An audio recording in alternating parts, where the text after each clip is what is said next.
Welcome back everybody and happy spring. Hope everybody's keeping well, and I just have a couple of top tips if you're buying daffodils. So I bought these daffodils yesterday and I did have them in a very warm room because I'm going to use them in a demonstration later on today.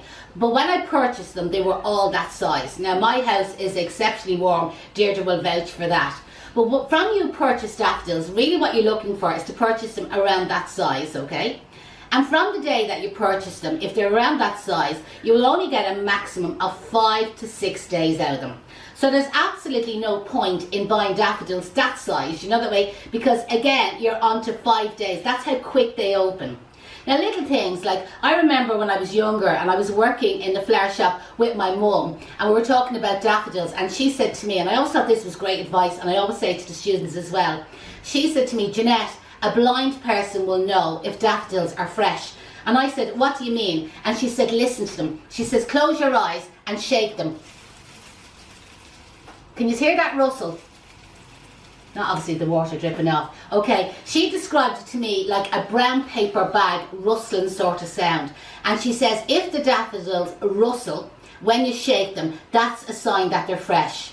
Where if you shake them and they're pure silent, okay, that's a sign that they're old. So if you go to your local florist, now obviously be very discreet because your flower shop will not appreciate you doing this, but we'll say the supermarkets, okay? If you go to the supermarkets and the daffodils are open, so these are only a day old and you can see then they are open, take them up and just kind of put them to your ear and shake them. And if you hear a rustly sound, you'll know that they're fresh. But if you hear no sound at all, because normally what happens, after about day 3, day 4, they kind of go clear, the petals, kind of like soft, like nearly like see-through, and that's how you don't hear that sound anymore. Another thing about a daffodil is a poison to another flower. Now not to you and not to themselves, but to other flowers. Now I've already treated and conditioned these, so probably you're not going to see it. But when you cut a daffodil, so normally you buy them in, you cut them on a slant 45-degree angle and you place them down into water. But a white milky sap kind of comes out of the end of it. Now again, it's kind of tacky and I'm just trying to show you there with my fingers, and again I'm not sure if it's kind of close enough that you can kind of see that, right? But it's a white milky sap comes out of the end of the stem. And if you were to try this at home and even just kind of put them down into a glass of water, okay, and watch closely, you'll see the white milky sap come out of the end of the daffodil like it's leaking, and it kind of swirls around the base and kind of dissolves and you don't see it anymore. That is the poison.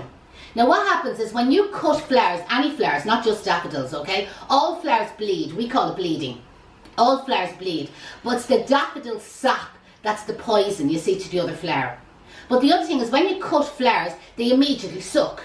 So if you were to put daffodils into a vase and they bled or bleed into the water, they're poisoning the water.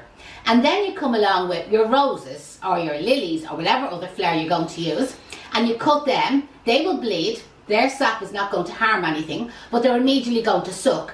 So when you place them into the water with the daffodils, they're going to suck up that water, and that's going to basically affect the longevity of the flowers. They're going to die much, much faster. It's that serious that even after cutting your daffodils, like in flower shops, we recommend that they dip their scissors in bleach and water, like, you know, like diluted bleach and water, like the buckets, the water that we use for sterilising our buckets. Basically sterilise your scissors, because the sap or the poison is still on the blade of your scissors. And if you then go along and you cut other flowers, basically then you're going to spread the germs, spread the poison, or spread the bacteria.